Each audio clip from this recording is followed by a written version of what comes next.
Welcome back. Today is Friday, April 24th, 2026, and we are joined by Professor Jeffrey Sachs. Thank you for coming on. I've been wanting to speak with you about this, what appears to be the decline, at least, of the hegemonic era after the Cold War, because after the Cold War, we really saw that the image of the US as being all powerful was very important to shape the international system. That is, states linked their security to the United States as it tended to monopolize the security, and adversaries tried to keep a very low profile, not to provoke the US.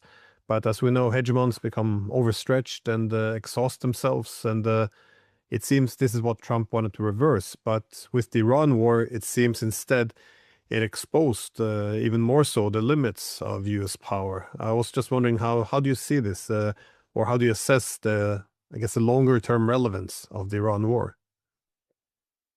Certainly, we're seeing the limits of U.S. power, no doubt. I think what we're seeing is a long-term trend, actually that is a decline of Western hegemony, or an end of Western hegemony, which one can date already back to the end of World War II, when most of Europe lost its colonies around the world. The United States, in a way, replaced the European empires to become an American empire. Uh, it competed with the Soviet Union as the two major imperial powers, but the U.S. was within that competition in some way always dominant economically and technologically. Though it was a very frightening time because these were two nuclear superpowers that were at each other's throats, often at least in proxy wars. When the Soviet Union dissolved or disintegrated in 1991, it looked to uh, the U.S. leadership and to much of the world that the U.S. was the sole superpower and was completely dominant. But I would say the long-term trend that had led to the decline overall of Western power after World War II was continuing. What happened at the end of World War II with the end of the European imperial age was that the rest of the world, and especially in Asia, was given new space for catching up technologically, catching up in terms of education levels, literacy, urbanization, industrialization. And so all the way back from the end of World War II on, there was a narrowing of the gap between the industrialized West, which broadly speaking was Europe and the United States, and the countries of Asia, and at least some partial economic development success stories in other parts of the world as well. So the way I view it is that uh, for around 150 years, roughly speaking, from the beginning of the 19th century to the end of World War II, the Western world, and especially Europe, dominated the world. That really was a Western hegemony. Uh, Basically, Britain in the lead of that, but a number of powerful European countries with imperial possessions around the world. After World War II, the gap between the West and the rest narrowed. Within the West, the U.S. was clearly the dominant power, but underneath the surface was the year-by-year economic progress of much of Asia. And that means that on a long-term trend, not on a year-to-year trend, but on a long-term trend, the dominance of the Western world was bound to diminish. But I would say two things hid that. The dominance of the U.S. and Soviet Union made it look like it was really a two-empire affair battling with each other, and it was easy to take one's eyes off of the rise of Korea or the rise of Taiwan, Singapore, Hong Kong, the so-called Asian tigers, or even the rise of China economically, which began in the late 1970s. So it looked like it was two powers battling each other when more fundamental change was underway. And I keep coming back to Asia as central to this because Asia is home to 60% of the world population and has always been the center of gravity of world population and of the world economy for 2 millennia or more. And so what was happening was that Asia was slowly coming back from a century and a half of European imperial rule. But that was beneath the surface. It was gradual. It was year to year. And it looked like the United States and the Soviet Union were duking it out so that when the Soviet Union ended in December 1991, there was one superpower remaining. The end of history was declared. The United States looked like the sole superpower. It was the unipolar moment. U.S. was the indispensable country. Every superlative one could imagine was given. The neoconservatives in the United States believed their own headlines, and the portrayal that the fundamental change in the world was U.S. dominance became the meme. But I would say from an economic point of view, the fundamental story was the year by year, step by step narrowing of the gap between the West, again, meaning Europe and the US, and Asia. And the rise of Asia was the real story in terms of relative power. Now, one could add a few points that even in the heyday of U.S. power, the U.S. could not defeat Vietnam. The U.S. could not overcome the anti-colonial wars and anti-colonial sentiments. The U.S. could not keep European empires intact or replace them with American empires in much of Asia, though the U.S. influence in post-war Japan and Korea was nearly total, we can say. But all of this means that, from my point of view, the unipolar moment after 1991 was an illusion to an important extent.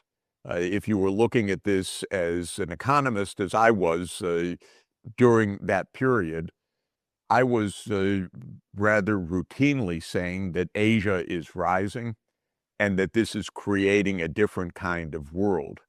If you were in geopolitics, power projection, and military, it didn't necessarily look like that. And what's interesting, I think, and I think it would be fun to actually go back to look at what the strategists were saying about China back in 1991 and 1992 when the unipolar moment was projected. My memory, which may be wrong, is that they weren't saying much about China, that China was not viewed as a likely important actor. It was a poor country that assembled goods for U.S. markets. It would be good if it rose in power, perhaps, because it would continue to check Russian influence. But I don't think that China was viewed as a strategic issue by the United States until after the start of the 21st century, and really until around 2010 when Obama started talking famously about the Asia pivot or the China pivot. So all of this is to say, Glenn, that the broadest trend of all in the world scene, in my view, is that from 1800 to 1950, roughly speaking, the Western world, led by the European empires, and within Europe by Britain, dominated the world. They industrialized. They had the vast preponderance of military power. They had the vast preponderance of technology, the overwhelming leadership in science. Uh, Whether that balance was in Europe or the United States already began to shift by the beginning of the 20th century, but decisively shifted at the end of World War II. But taking the West as a whole, that dominance of the West peaked around 1950. And while there was no, well, I'd say the headline was European empires over, India independent, People's Republic of China declared, and so forth. Um, those political headlines started a deep economic process that we loosely call catching up. It's not an adequate phrase, but at least for the first 50 years of the period from 1950 to 2000, it's not a bad phrase to think that what was happening in Asia was catching up in the sense of literacy for the first time, mass public education for the first time, basic infrastructure being built that had not really been built during the European imperial heyday. Catching up no longer is the right phrase because China's clearly in the lead technologically in a lot of areas now, and the United States is by far not the hegemon or the sole superpower in the world on most criteria, economically and technologically. China is at least the peer of the United States, but I would say in manufacturing almost across the board, and in heavy industry almost across the board, China's way ahead of the United States right now. So in this sense, the idea that American hegemony is coming to an end, I would say that has been true gradually for decades. I would say that the uh, post-1991 euphoria in the United States about the unipolar world, and it really was euphoria. I was around to see it in the think tanks, to see it in the universities, to see it in Washington, to, of course, listen to it in the rhetoric of every president and so forth. This was always, in my view, economically ignorant. I was also part of a debate back in the 1990s. Was the rise of Asia real or something that was going to collapse? And there were articles about the myth of the Asian miracle and so forth. And my view all along was we're seeing a long-term, real catching up process. And again, after 2010, a going ahead process in many ways. So I never bought into this unipolar story as being real. And having witnessed the Vietnam War debacle, I always felt that America exaggerated its power. I would say that the Ukraine war is another demonstration of the clear limits of American unipolarity, because basically uh, the Ukraine war was the end of NATO enlargement and the end of the U.S. putting its pieces on the board wherever it wanted. We can remember that in this unipolar moment, Zbigniew Brzezinski basically had the idea that the United States would come to dominate Eurasia, nothing less, and that Ukraine would be the pivot for doing that. And President Putin basically stood up and said, no, not on my watch. It's not going to happen. And the Ukraine war is essentially a war of the limits of American expansion. So the limits were already demonstrated. The U.S. thought that it would just blow off Russia financially, economically, by sanctions, or militarily, or through subversion inside with some kind of color revolution or something else. And all of that proved to be a complete illusion as well. So, long answer to the question. Yes, we're seeing the limits of Western power. We're seeing the limits of U.S. power. But my answer is that Western power, which is a relative concept after all, has been waning because of the rise of Asia already since 75 years, since the middle of the 20th century. And the unipolar moment was never real. It was always a bit delusional to think that the U.S. Was riding supreme. Now, having said all of that, the U.S. clearly still has a lot of power and a lot of influence and a lot of destructive capacity. So this isn't the collapse of U.S. power, but it is definitely the limits of U.S. power. It's interesting by comparison, though, that in the 19th century, much of the power politics was seen through the prism of Britain versus the Russian Empire. And then as this rivalry was going on, you saw new powers emerging at the periphery, the US, Germany, Japan. And yeah, to some extent, this is what the 20th century was as well, the United States versus the Soviet Union. And then, but of course, now in this rivalry, you saw especially Asia really emerging at the periphery. And there's the assumption that the normal state of things, which is again the Western hegemony, that will go back to this somehow. But but I'm I curious. think this is a basic point that, and it's a basic lesson of all of history, is that advantages of any one place are temporary. They could be temporary over the course of centuries, or they could be fleeting over the course of decades, depending on what you're really looking at. But technology, which is usually the key to giving some kind of advantage, military technology or productive technology, and in the case of the 19th century, I put the steam engine as absolutely central to that unique advantage of Europe over the rest of the world. It wasn't the only advantage, but it was very key. Uh, Eventually, good ideas, technology, know-how diffuse.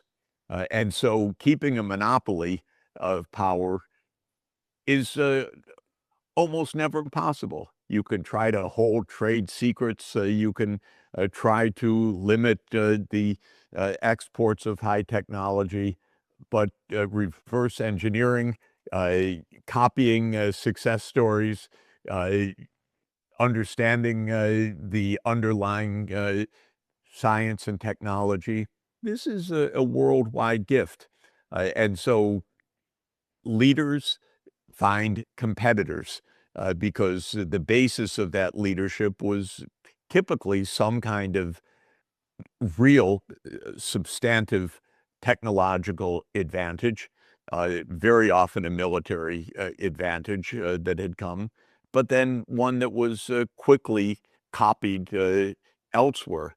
Of course, the whole nuclear age was like that when the atomic bomb was developed at Los Alamos and then dropped as a demonstration by Truman, a demonstration to Stalin by killing massive numbers in Hiroshima and Nagasaki. The U.S. planners thought that the U.S. would have the atomic monopoly probably for about 30 years. It lasted 4 years uh, because the Soviets spied, because they had great scientists, because of a lot of things. But monopolies don't last. The idea that the United States has choke points is a constant meme. Uh, it's almost ludicrous, but you go back to the beginning of 2022, the U.S. talked about cutting off Russian banks from SWIFT as the nuclear option. It was going to bring down the Russian economy. We had the choke points. We had the definitive hold on power. It basically meant almost nothing in the end. So this is a constant refrain of history that if one country takes the lead, which Britain did in industrialization at the late 19th century, and then especially after the Napoleonic Wars, other countries innovate, catch up, steal good ideas, narrow the gap, and often leapfrog. And that was true of both Germany and the United States vis-a-vis Britain in around 1870 onward. And this is, but it was kept within the Western family, I would say, broadly speaking, for a long time. It led to many racist ideas that this is a white people's hegemony, that this is a European cultural hegemony, that this is a Christian hegemony. But the idea was that, yes, even as the reach of technology spreads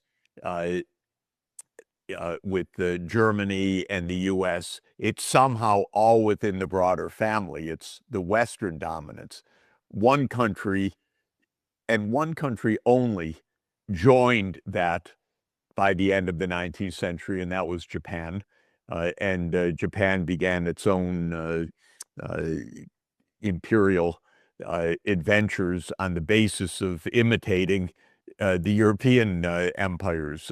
And very cruelly, Japan invaded China multiple times and other parts of Asia in imitation, I would say, of the European empires. But other than Japan, this was a Western white Christian hegemony over the rest of the world. And it was taken by and large to be a permanent feature. There were glimmers of insight that this was temporary. Napoleon supposedly warned that when China awakes, the world will tremble. And he supposedly said that I think, in exile already in the 1810s. But the point is that the natural dominance of the West was assumed.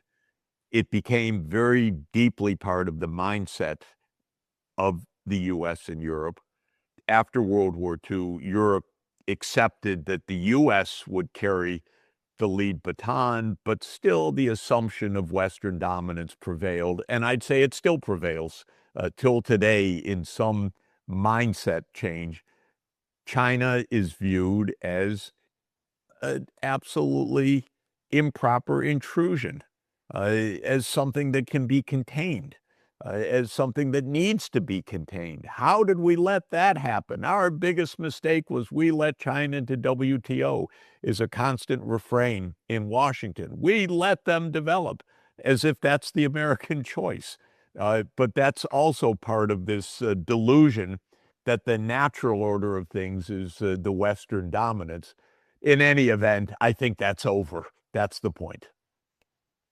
Well, in realist theory, though, it's often assumed that states are security maximizers. That is, if we're unbalanced, we'll continue to expand. So NATO expansion, Middle East, all of this, until we're balanced. Once we're balanced, then we'll seek a new status quo in order to essentially maximize our own security. And you would think that as NATO expansion came to a grinding halt in Ukraine, as NATO has been balanced by Russia, or what we see now with the Middle East, or what we see with China, you would assume that there would be a diplomatic effort to shift to a new status quo.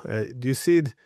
But I don't see it, essentially. Instead, if I look at Iran, I think this is part of the reason why there can't be a peace, because Trump only wants a hegemonic peace. And we saw that the US was quite desperate for a ceasefire. They agreed to Iran's format, then walked it all back once the guns went silent. And now the US appears to be marching toward all-out war against Iran. Is this based on their reluctance to, I mean, find a peace that's not based on dominance, or what do you Yeah, think Trump's plays?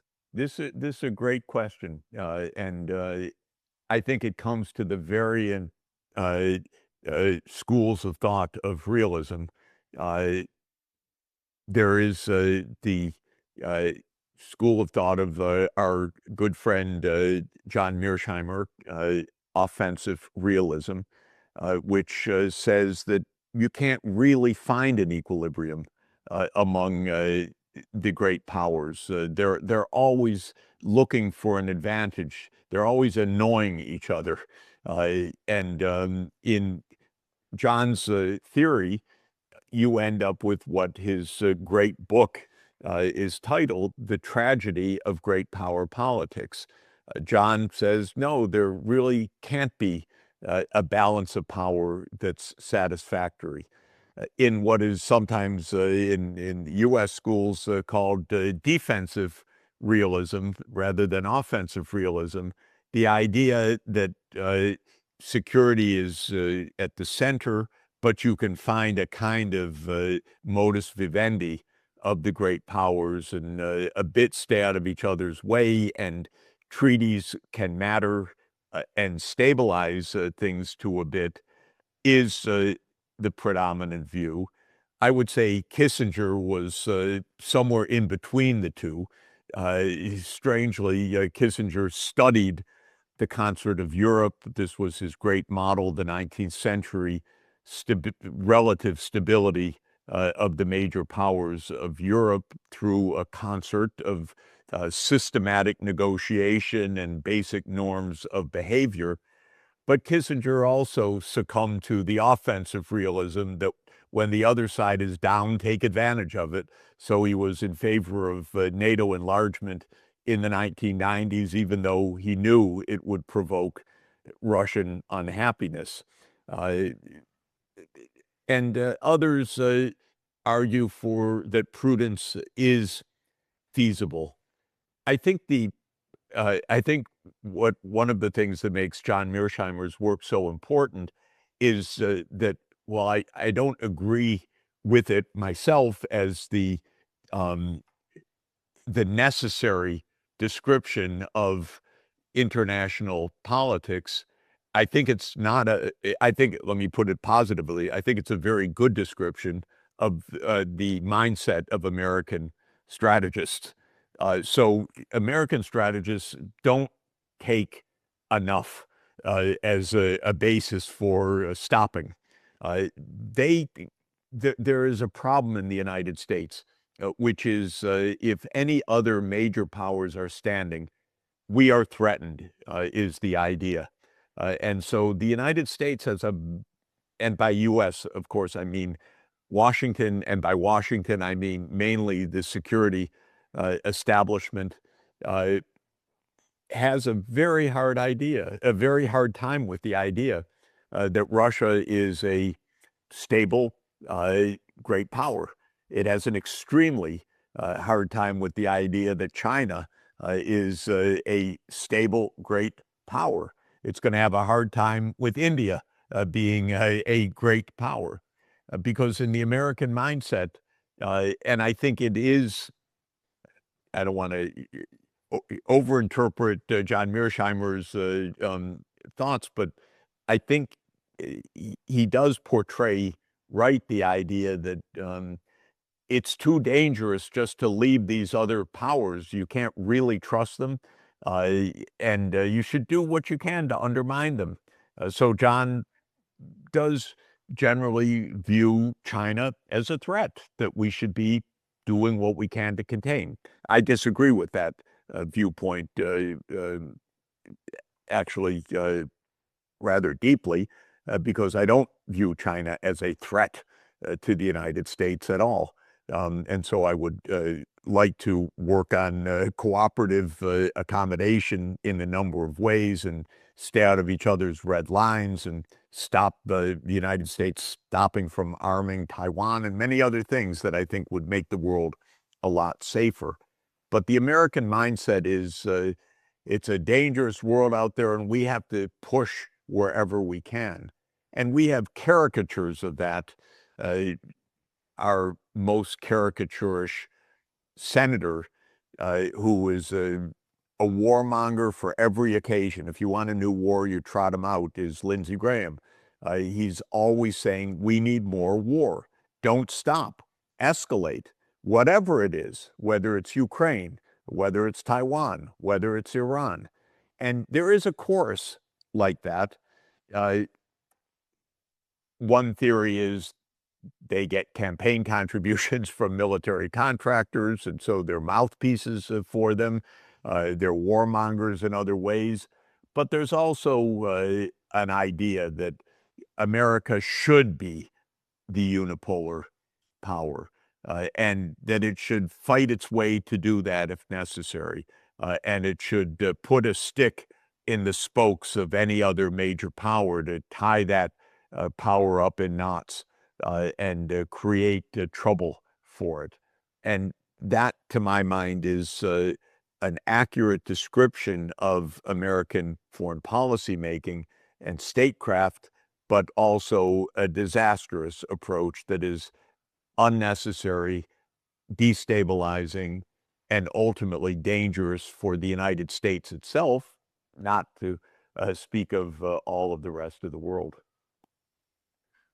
Well, when there's extreme power disparities or over the past centuries of Western dominance, it makes often sense for it to generate or be accompanied by ideologies of superiority. So when you address the rise of the rest, as you say, or the rise of China, the reaction one often gets would be, I guess, encapsulated in work like Robert Kagan. He wrote the book "The Jungle Grows Back: America and Our Imperiled World," in which essentially the answer is the garden, which would be us, the civilized us, would have to go out and trim back the jungle again and civilize it.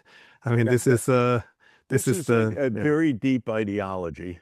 It goes back centuries. It is, it's also very interesting from the point of view of the history of thought. Philosophers inadvertently or inadvertently often really are just the scribes of power. And so when countries become powerful, the philosophy arises to underpin that power. And we had centuries of European ascendance, and then 150 to 200 years of unchallenged uh, European dominance over the rest of the world. Basically, while Europe lost some battles, it won most of the wars in Africa and in Asia. And a whole ideology developed, many variants of it, scientific racism, pseudoscientific racism, I should say, but scientific racism, and of course, the religious impulse, God's on our side, and many other similar philosophical ideas, the civilizing mission. We have the key to civilization, and even the most enlightened, subtle, impressive thinkers like John Stuart Mill were basically imperialists. John Stuart Mill worked for the East India Company. He wrote tracts for it, and he wrote that it's Britain's mission to bring civilization to backward India. And so it's okay if there's a tutelage period. This is what empire is for. So a lot of ideology developed, and it goes away very, very slowly. You look at British and French behavior, while they don't have empires anymore, they absolutely have imperial mentalities, and often even more naive and militaristic than the United States, which actually has an empire.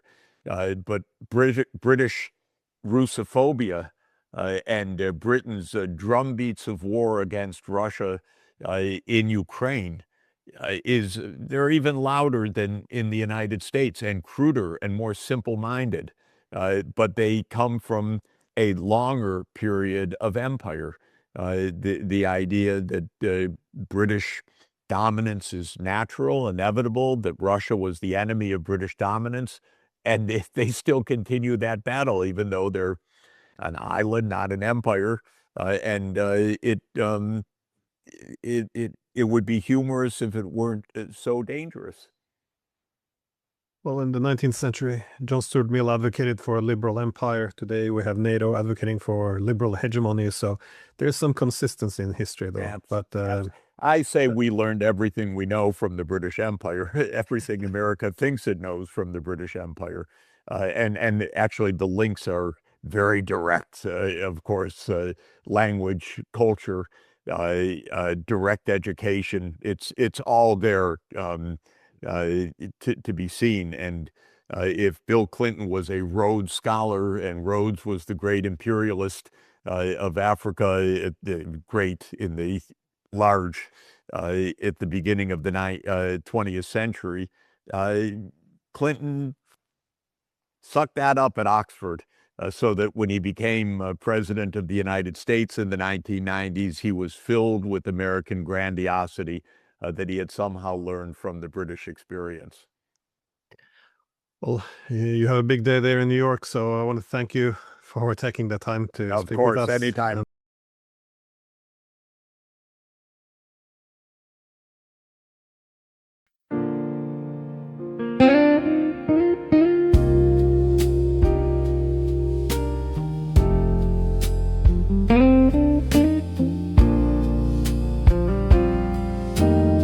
Alarm clock blinking, 3:09. I've been awake since closing time. Coffee gone cold on the sink by the stove. House so quiet it hurts to move. It's the empty side of the bed. It gets me more than the words we said. A room can hold a whole lot of pain when half of it don't feel the same. Your old t-shirt still in the chair. I tell myself I don't care. Then I fold it up and put it back, like I ain't scared of what I lack. Ain't no thunder, ain't no war, just one less heartbeat through the door. It's the empty side of the bed that gets me more than the words we said. A room can hold a whole lot of pain when half of it don't